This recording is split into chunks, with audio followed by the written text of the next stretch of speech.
ಒಮ್ಮೆ ಆಕೆ phone number ಕೊಡಿ ಅಂತ ಅಂದರು. ಛೇ, ನಿಮ್ಮ ಆಟಗಳೆಲ್ಲ ನನ್ನನ್ನು ಮರೆತಿಲ್ಲ. ಫೋನ್ ಮಾಡಿ ಮದುವೆ ಕ್ಯಾನ್ಸಲ್ ಮಾಡೋಣ ಅಂತ ಅಂದ್ಕೊಂಡಿದ್ದೀರಾ ಅಂತ ಕಣ್ಣೆಗರಿಸಿ ಕೇಳಿದೆ. ಡ್ಯಾಡಿ ತಡಬಿಡಿಸಿ, ನಾನು ಹಾಗೆಲ್ಲ ಮಾಡಲ್ಲ. ಒಂದು ಸಲ ಅವ್ರ ಅಡ್ರೆಸ್ ಹೇಳು ಅಂದರು. ಅದೆಲ್ಲ ಹೇಳಲ್ಲ, ಮದುವೆ ನಾಳೆ ಎಂದಾಗ ತೋರಿಸ್ತೀನಿ ನೋಡಿ. ನೀವು ಮಾಡಿದ್ದು ನನಗೆ ನೆನಪಿಲ್ಲ ಅಂದ್ಕೋಬೇಡಿ, ಗಂಭೀರವಾಗಿ ನೋಡಿ. ಹಾಗೆ ನನ್ನ ಇಂಟರ್ ಮುಗಿದ ಮೇಲೆ ನಮ್ಮ ಡ್ಯಾಡಿಗೆ ಮದುವೆ ಮಾಡಬೇಕಂತ ಸುದರ್ಶನ್ ಅಂಕಲ್ ಜೊತೆ ಸೇರಿ ಮದುವೆ ಸಂಬಂಧಗಳನ್ನ ನೋಡೋಕೆ ಶುರು ಮಾಡಿದ್ರು. ನನ್ನ ಜೊತೆ ಸರಿ ಅಂದವರೆಲ್ಲ ಆಮೇಲೆ ಯಾಕೆ ಫೋನ್ ಮಾಡಿ ಬೇಡ ಅಂತಿದ್ದಾರೆ. ನಂಗೆ ತಲೆ ಕೆಟ್ಟಂಗಾಯಿತು. ಇನ್ನು ನಮ್ಮ ಡ್ಯಾಡಿ ವಯಸ್ಸು ತುಂಬ ಕಡಿಮೆ, ಏನಾಗಿದೆ ಅಂತ ಅವ್ರನ್ನ ನೇರವಾಗಿ ಭೇಟಿಯಾಗಿ ವಿಷಯ ತಿಳ್ಕೊಂಡ್ರೆ ಆಗ ಅರ್ಥ ಆಯಿತು. ನಮ್ಮ ಡ್ಯಾಡಿ ಅವರಿಗೆ ಮದುವೆ ಇಷ್ಟ ಇಲ್ಲ ಅಂತ ಹೇಳಿ ಬೆದರಿಸಿದಾರಂತೆ. ಇಷ್ಟೆಲ್ಲ ಆದಮೇಲೆ ಈಗ ನಮ್ಮ ಡ್ಯಾಡಿಗೆ ನಾನು ಯಾಕೆ ಚಾನ್ಸ್ ಕೊಡಲಿ? ಅದು ಬೇಡ ಬೇಬಿ, ನನಗೆ ಮುಜುಗರ ಆಗ್ತಿದೆ, ಅರ್ಥ ಮಾಡ್ಕೊ. ಕಣ್ಣು ಮುಚ್ಕೊಂಡ್ರೆ ಇನ್ನೊಂದು 10 ವರ್ಷಗಳು ಕಳೆದು ಹೋಗ್ತೆ. ನಿನ್ನ ಜೊತೆ ಅವಂತಿ ಜೊತೆ ನಾನು ಕಳೀತೀನಿ ಅಂದಾಗ ನೀವು ಮತ್ತೆ ಮೊದಲಿನಂತೆ ಮಾಡಬೇಡಿ. ನಿಮಗೇನು ವಯಸ್ಸಾಗಿಲ್ಲ, ಆ ವಿಷಯ ನೆನಪಿಟ್ಕೊಳ್ಳಿ. ಹಿಂದೆಯೇ ಮದುವೆ ಮಾಡ್ಕೊಳ್ಳಿ, ಒಳ್ಳೆ ಕೆಲಸ ಮಾಡಿದ್ದೀರಾ ಬಿಡಿ. ಮದುವೆ ಯಾವ ದಿನಾಂಕ ಅಂತ ಹೇಳ್ತೀನಿ, ರೆಡಿಯಾಗಿ ಬಂದು ಮದುವೆ ಮಂಟಪದಲ್ಲಿ ಕೂತ್ಕೊಳ್ಳಿ. ಆಗ ನೋಡಿ ಇವರಂತೆ ಹೆಣ್ಣುಮಗಳನ್ನು ಅಂತ ಗರ್ವದಿಂದ ನಗ್ತೆ. ಹೊಗಳದೇ ಇರೋಕೆ ಆಗ್ತಾ ಇಲ್ಲ ಅಂದರು ನಮ್ಮ ಡ್ಯಾಡಿ. ಹೊಗಳ್ತೀರಾ ಈಗ? ಅವನ ವಿಷಯ ಯಾಕೆ ಬಂತು ಅಂತ ಕಣ್ಣೆಗರಿಸ್ದೆ. ನಿನ್ನನ್ನು ಸಹಿಸ್ತಿರೋದಕ್ಕೆ ಹೊಗಳಬೇಕು ತಾನೇ ಬೇಬಿ ಅಂದಾಗ ನನಗೆ ಕೋಪ ನೆತ್ತಿಗೇರಿತು. ಡ್ಯಾಡಿ ಮುನಿಸ್ನಿಂದ ನೋಡಿದೆ. ಡ್ಯಾಡಿ ನಕ್ಕಿದ್ರು. ಅರ್ಥ ಮಾಡ್ಕೊ ಅಂದಾಗ ಆಗದ ವಿಷಯಗಳ ಬಗ್ಗೆ ಮಾತಾಡಬೇಡಿ ಡ್ಯಾಡಿ, 1 ತಿಂಗಳಲ್ಲಿ ನಿಮ್ಮ ಮದುವೆ ಮಾಡಿಸ್ತೀನಿ ಅಂತ ಹೇಳಿ ಅಲ್ಲಿಂದ ಕೋಣೆಗೆ ಹೋದೆ. ನಾನು ರೂಮ್ಗೆ ಹೋಗುವಷ್ಟರಲ್ಲಿ ಅಗಸ್ತ್ಯ ಇನ್ನೂ ಬಂದಿರಲಿಲ್ಲ. ವಿನ್ನಿಗೆ ಕಾಲ್ ಮಾಡಿದೆ. ಈ ಟೈಮ್ನಲ್ಲಿ ಕಾಲ್ ಮಾಡಿದ್ದೀಯಾ ಅಂದರೆ ಎಲ್ಲ ಓಕೆ ತಾನೇ? ವಿನ್ನಿ ಕೇಳಿದ್ಲು. ವಿನ್ನಿ ಅಳುಗಂಟಿನಲ್ಲಿ ಕರೆದೆ. ಹೇಳಿ ಶ್ರೀ, ಏನಾಯಿತು? ಆಕೆ ಫೋಟೋ ತೆಗೆದಿದ್ದೆ ತಾನೇ, ಮುಖ ಕಾಣಲಿಲ್ಲ.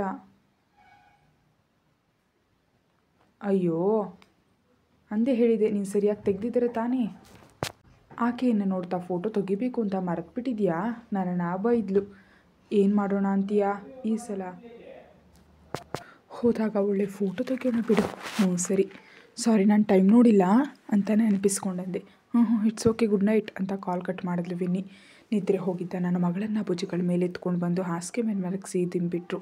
ನನ್ನ ಮಗಳ ಹಣೆ ಮೇಲೆ ಮುತ್ತಿಟ್ಟು ಅಗಸ್ತ್ಯನ ಕಡೆ ನೋಡಿದಾಗ ಕೈ ಕೊಟ್ಟರು. ಅವರ ಕೈ ಹಿಡಿದು ಅವರ ಜೊತೆ ಗಾಜಿನ ಕಿಟಕಿ ಹತ್ತಿರ ಬಂದೆ. ಅವರ ತೊಡೆ ಮೇಲೆ ಕುಳಿತು ಅವರ ಬೆರಳುಗಳೊಂದಿಗೆ ಆಟ ಆಡ್ತಾ ಇದ್ದೆ. ಹೊರಗೆ ಕತ್ತಲಿನಲ್ಲಿ ಚಂದ್ರನ ಬೆಳಕು ಮಿನುಗ್ತಿತ್ತು. ಕತ್ತಲಾಗಿದ್ದ ನಮ್ಮ ಡ್ಯಾಡಿ ಜೀವನದಲ್ಲಿ ಕೂಡ ಬೆಳಕನ್ನು ತುಂಬಬೇಕು. ನನ್ನನ್ನು ಗಟ್ಟಿಯಾಗಿ ಅಪ್ಕೊಂಡು ನನ್ನ ಕುತ್ತಿಗೆ ಮೇಲೆ ಮುಖ ಇಟ್ಟ. ಬೆಟ್ ನೆನಪಿದೆಯಾ? ನನ್ನ ಕುತ್ತಿಗೆ ಮೇಲೆ ಮುತ್ತಿಡುತ್ತಾ ಕೇಳಿದ್ರು. 10 ದಿನ ಅಂತ ಹೇಳಿದರೆ ಸತ್ತು ಹೋಗ್ತೀನಿ ಅಂದೆ. ಒಂದು ಸಲ ಪ್ರಯತ್ನಿಸಿದ್ರೆ ಏನಾಗುತ್ತೆ? ನನ್ನನ್ನು ತನ್ನ ಕಡೆಗೆ ತಿರುಗಿಸ್ಕೊಂಡ. ಇದೇನು ಮಗಳು ಹುಟ್ಟಿದ ಮೇಲೂ ಈ ಆಟಗಳು? ಅವ್ರ ಕಡೆ ನೋಡ್ತಾ ಕೇಳ್ತಿದ್ರೆ ನನ್ನ ಕೆನ್ನೆ ಮೇಲೆ ಮುತ್ತಿಟ್ಟು ಮಾತಾಡೋಕ್ಕೆ ಬಿಡಲ್ಲ ಈ ರಾಕ್ಷಸ. ಕಣ್ಣು ಮುಚ್ಕೊಂಡು ಹಾಗೆ ಇದ್ಬಿಟ್ಟೆ. ಅವರ ತುಟಿಗಳು ನನ್ನ ಮುಖದ ಮೇಲೆ ತಿರುಗಾಡ್ತಿದ್ದು. ನಿಧಾನವಾಗಿ ನನ್ನ ತುಟಿಗಳು ಹಿಡಿದು ನನ್ನ ತಮ್ಮ ಮೇಲೆ ಸೆಳೆದುಕೊಂಡ. ಇನ್ನೇನಿದೆ, ಅವ್ರ ಮಾಯೆಯಲ್ಲಿ ಮತ್ತೊಮ್ಮೆ ಸಿಕ್ಕಾಕೊಂಡೆ. ಸಮಯ ಗೊತ್ತಾಗದಂತೆ ಅದರೊಳಗೆ ಬೆರೆತು ಹೋದೆ.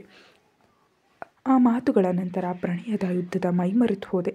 ಅವರ ಮೇಲೆ ಏರಿ ಅವರ ಕುತ್ತಿಗೆ ಬಳಿ ಮುಖ ಮರೆ ಮಾಡಿದೆ. ನಮ್ಮಿಬ್ಬರ ಮೇಲೆ ಕಂಬಳಿ ಹೊತ್ತಿಸಿ ಮಾತಾಡೋಕೆ ಬಿಡಲ್ವಾ? ಅನ್ನ ಅಪ್ಕೊಂಡು ಕೋಪದಿಂದ ಕೇಳಿದೆ.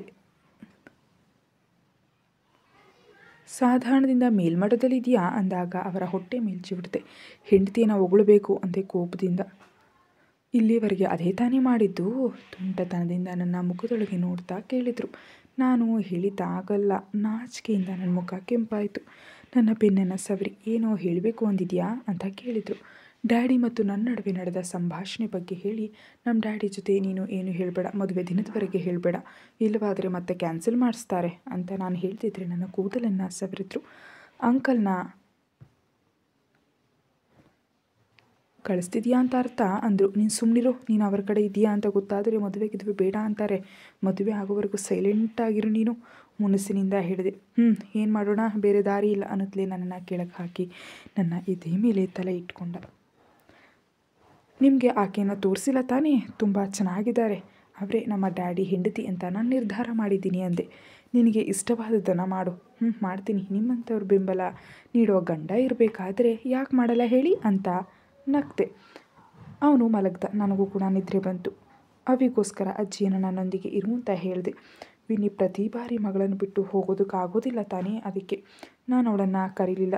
ನಾನು ಚಂದನ ಅವರ ಆಫೀಸ್ ಕಡೆ ಸ್ಕೂಟಿಯಲ್ಲಿ ಅಂತ ಓಡಿಸ್ದೆ. ನಾನು ಎಲ್ಲಿಗೆ ಹೋದರೂ ಏನು ಮಾಡಿದರೂ ಅಗಸ್ತ್ಯಾಗೆ ಗೊತ್ತಾಗುತ್ತೆ. ನನಗಂತೂ ಬಾಲದಂತೆ ಜೇಮ್ಸ್ ಇದ್ದಾನಲ್ಲ. ಅವಳು ಖಾಸಗಿ ಬ್ಯಾಂಕ್ ನೌಕರಳು. ಹೀಗೆ ಅಡುಗೆ ಕುಳಿತು ಆಡೋದು ಬೇಡ. ಅವಳನ್ನ ನೇರವಾಗಿ ಭೇಟಿಯಾಗಿ ಮಾತಾಡಿದ್ರೆ ಹೇಗಿರುತ್ತೆ? ನೇರವಾಗಿ ಬ್ಯಾಂಕಿಗೆ ಹೋಗಿ ಅವರ ಹೆಸರು ಹೇಳಿ ಭೇಟಿಯಾಗಬೇಕಂದೆ. ಸ್ವಲ್ಪ ಹೊತ್ತಿನ ನಂತರ ಆಕೆ ನನ್ನನ್ನು ಅವರ ಕ್ಯಾಬಿನ್ಗೆ ಕರೆಸಿದ್ಲು. ಆಕೆ ಗಂಭೀರವಾಗಿ ಕೆಲಸ ನೋಡ್ಕೊಳ್ತಾ ಇದ್ಲು. ಕುಳಿತುಕೊಳ್ಳಿ. ನನ್ನನ್ನು ನೋಡಿದ ಕೂಡಲೇ ಮುಖವನ್ನು ಗಂಭೀರವಾಗಿ ಮಾಡಿಕೊಂಡ್ಳು.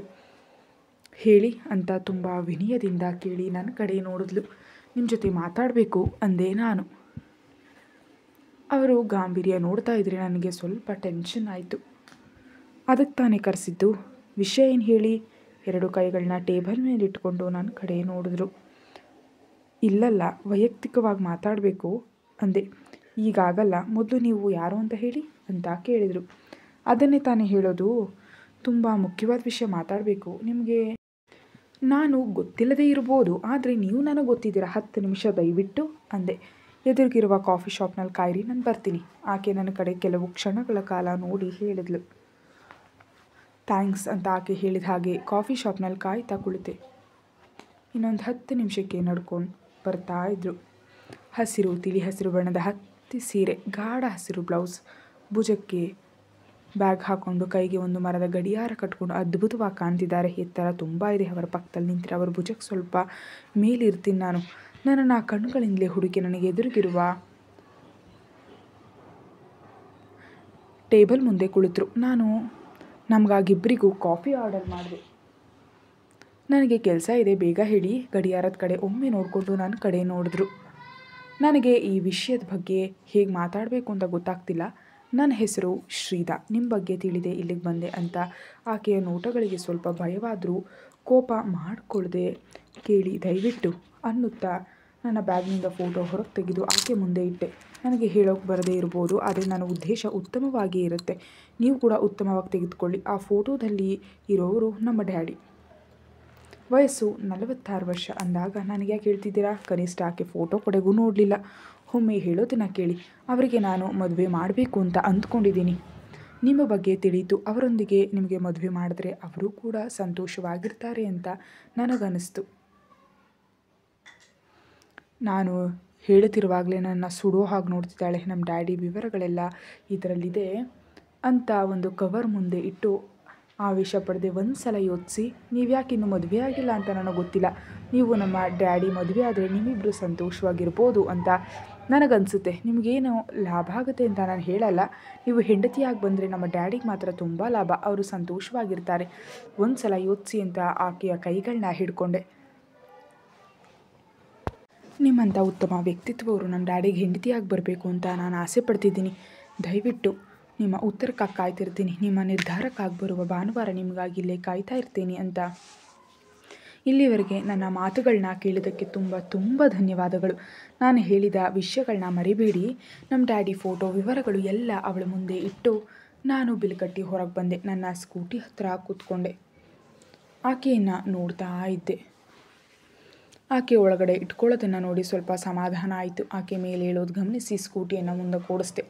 ಆಕೆ ಒಳಗೆ ಹೋಗೋವರೆಗೆ ಅಲ್ಲೇ ಇರ್ತೀನಿ ಅಂತ ಹಿಂತಿರುಗಿ ಮನೆಗೆ ಹೊರಟೆ. ಅಜ್ಜಿಗೆ ವಿಷಯ ಹೇಳಿದ ಕೂಡಲೇ ಆಕೆ ಬೆಚ್ಚಿ ಬಿದ್ದರು. ಅವಳ ಸಮಸ್ಯೆಯನ್ನು ತಿಳ್ಕೊಂಡು ಮಾತಾಡ್ತೀನಿ ಅಂದಿದ್ಯಲ್ಲ. ಅಜ್ಜಿ ಬಾಯಿ ತೆರೆದು ಕೇಳಿದರು. ಏನೋ ಅಜ್ಜಿ, ನನಗೆ ಆ ಟೈಮ್ನಲ್ಲಿ ಹಾಗನ್ನಿಸ್ತು. ನನಗೆ ನಂಬಿಕೆ ಇದೆ ಆಕೆ ಒಪ್ಕೊಳ್ತಾರೆ ಅಂತ ತರಾತುರಿಯಲ್ಲಿ ಹೇಳಿದೆ. ನನ್ನ ಮಗಳ ಅಳು ಕೇಳಿಸ್ತಿದ್ರೆ ಅವಳ ಪಕ್ಕದಲ್ಲಿ ಹೋಗಿ ಹಾಲು ಕುಡಿಸಿ ಆಲೋಚನೆಗಳ ನಡುವೆ ಕಣ್ಮುಚ್ಕೊಂಡೆ. ಆಗ ಮಲಗಿದ್ದೆ. ಸಂಜೆಯವರೆಗೂ ಹೇಳಲಿಲ್ಲ ನಾನು. 3 ಗಂಟೆ ಸಮಯದಲ್ಲಿ ನನ್ನ ಕೆನ್ನೆ ಮೇಲೆ ಯಾರೋ ತಟ್ಟಿದ ಹಾಗೆ ಅನ್ನಿಸ್ತಿದ್ರೆ ಸೋಮಾರಿತನದಿಂದ ಕಣ್ಣು ತೆರೆದು ನೋಡಿದೆ. ನನ್ನ ಎದುರಿಗೆ ಅಗಸ್ತ್ಯ ಕಾಣಿಸಿದ್ರು. ಕಣ್ಣು ಮುಚ್ಕೊಂಡಾಗ ಕಣ್ಣು ಉಜ್ಜಿ ಮತ್ತೊಮ್ಮೆ ತೆರೆದು ನೋಡಿದೆ. ನಿದ್ರೆ ಬರ್ತಿದೆ ಅಂದೆ. ನನ್ನ ಕೈ ಹಿಡಿದು ನಿಧಾನವಾಗಿ ಎಬ್ಬಿಸ್ದ.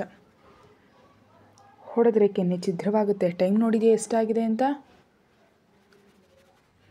ಊಟ ಮಾಡದೆ ಮಲಗ್ತೀಯ ಹೀಗೆ? ಅವರ ಗದರುವಿಕೆನಲ್ಲೂ ನನಗೆ ಪ್ರೀತಿ ಕಾಣ್ತಿದೆ. ಅವಿ ಎಲ್ಲಿದ್ದಾಳೆ? ಮುದ್ದಾಗಿ ಮೂಗು ಮುಚ್ಚಿ ಕೇಳಿದೆ. ಅಜ್ಜಿ ಹತ್ತಿರ ಇದ್ದಾಳೆ ಅಂದರು. ಅವರ ಕುತ್ತಿಗೆ ಸುತ್ತ ಕೈ ಹಾಕಿ ಮೇಲೆ ಎಳ್ಕೊಂಡೆ. ಇನ್ನು ಗಂಭೀರವಾಗಿ ನೋಡಿದ್ರು. ನನ್ನ ಟೀ ಶರ್ಟ್ ಪಕ್ಕಕ್ಕೆ ಸರಿಸಿ ಅವ್ರ ಕೈಯನ್ನು ನನ್ನ ಹೊಟ್ಟೆ ಮೇಲಿಟ್ಟು ಹೊಟ್ಟೆ ಹಸಿವಾಗಿದೆ ಎಂದ ತುಟಿಗಳನ್ನು ಬಿಗಿದು ಅವರ ಕೈ ನನ್ನ ಹೊಟ್ಟೆ ಮೇಲೆ ಗಟ್ಟಿಯಾಗಿ ಹಿಡ್ಕೊಂಡಾಗ ಕಣ್ಣು ಮುಚ್ಕೊಂಡೆ. ನನ್ನ ಸೊಂಟವನ್ನು ಹಿಂಡಿದ್ರು. ಒಂದು ಸಲ ಊಟ ಬಿಟ್ಟರೆ ಸತ್ತು ಹೋಗ್ತೀಯಾ? ನನ್ನ ಕುತ್ತಿಗೆ ಮೇಲೆ ಮುತ್ತಿಟ್ರು. ಇದೇನಾದರೂ ನ್ಯಾಯವೇ? ಒಂದು ಕಡೆ ಚಪಾತಿ ಹಿಟ್ಟಿನಂತೆ ಇಂತಿರೋ ನನ್ನ ಸೊಂಟ ನೋವು ಕೊಡ್ತಾ ಇದ್ದರೆ ಇನ್ನೊಂದು ಕಡೆ ಮುತ್ತು ಕೊಟ್ಟು ಏನೋ ಸುಖ ಕೊಡ್ತಿದ್ದಾರೆ. ನಿಧಾನವಾಗಿ ನನ್ನನ್ನು ಬಿಟ್ಟು ನನ್ನ ಮುಖದೊಳಗೆ ನೋಡಿದರು. ಅವರ ಕೆನ್ನೆ ಮೇಲೆ ಮುತ್ತಿಟ್ಟು, ಇಂತಹ ಆಟಗಳೆಲ್ಲ ಚೆನ್ನಾಗಿ ಮಾಡ್ತೀಯಾ, ಹೋಗಿ ಫ್ರೆಶ್ ಆಗಿ ಬಾ ಗಟ್ಟಿಯಾಗಿ ಹೇಳಿದಾಗ ಬುದ್ಧಿವಂತಿಕೆಯಿಂದ ತಲೆ ಆಡಿಸ್ದೆ. ಫೇಸ್ ವಾಶ್ ಮಾಡ್ಕೊಂಡು ಬಂದ ನಂತರ ಇಬ್ಬರು ಕೆಳಗೆ ಹೋದವು. ಅವಿ ಅಜ್ಜಿಯೊಂದಿಗೆ ಆಡ್ತಿದ್ದಾಳೆ. ಅಜ್ಜಿ ಬಯಲು ಶುರು ಮಾಡಿದ್ಲು. ಕಾಲ್ ಮಾಡಿದ್ರೆ ಎತ್ತಲಿಲ್ವಂತೆ, ಕರೆದ್ರೆ ಕೆಳಗೆ ಬರಲಿಲ್ವಂತೆ. ಮೇಲೆ ಬಂದು ನೋಡಿದರೆ ಆರಾಮಾಗಿ ಮಲಗಿದಾರಂತೆ. ಎಬ್ಬಿಸಲು ಇಷ್ಟ ಇಲ್ಲದೆ ಎಬ್ಬಿಸಲಿಲ್ವಂತೆ. ಅಜ್ಜಿಯ ಬೈಗುಳಗಳಿಗೆ ನಗ್ತಾ ಊಟ ಮುಗಿಸ್ದೆ. ಈಗಲೇ ಬಂದ್ಬಿಟ್ಟಿದೆಯಾ ಯಾಕೆ ಅಂತ ಕೇಳಿದೆ ಅಗಸ್ತ್ಯನ ಕಡೆ ನೋಡ್ತಾ. ಕೆಲಸ ಮುಗೀತು, ನನ್ನ ಮಗಳಿಗಾಗಿ ಬಂದೆ ಅಂತ ಅವಿನ ಎದೆ ಮೇಲೆ ಕೂರಿಸ್ಕೊಂಡು ಅವಳೊಂದಿಗೆ ಮಾತುಗಳನ್ನ ಪ್ರಾರಂಭಿಸಿ ನೆಲದ ಮೇಲೆ ಮಲಗಿಸಿ ಆಟ ಆಡಿಸ್ತಿದ್ದ. ಓಹೋ ಅಂತ ಮೂಗು ಮುರಿದೆ. ಅಜ್ಜಿ ನಗ್ತಿದ್ದಾಳೆ. ಮೊಮ್ಮಗನ ಕಡೆ ಸಂತೋಷದಿಂದ ನೋಡ್ತಿದ್ದಾಳೆ. ಆ ದಿನ ಚಂದನ ಅವ್ರನ್ನ ಭೇಟಿಯಾದ ವಿಷಯ ಇಬ್ಬರಿಗೂ ಹೇಳಿದೆ.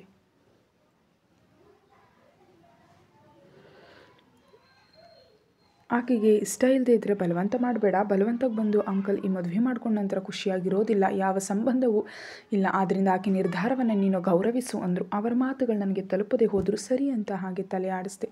ಆಕೆ ನಮ್ಮ ಡ್ಯಾಡಿಗೆ ಹೆಂಡತಿ ಆಗಬೇಕು ಅಂತ ನನ್ನ ಆಸೆ. ಅಗಸ್ತ್ಯ ಹೇಳಿದ ಮಾತನ್ನು ನಾನು ಲೈಟಾಗಿ ತೆಗೆದುಕೊಂಡೆ ಆ ಕ್ಷಣ. 2 ದಿನಗಳಲ್ಲಿ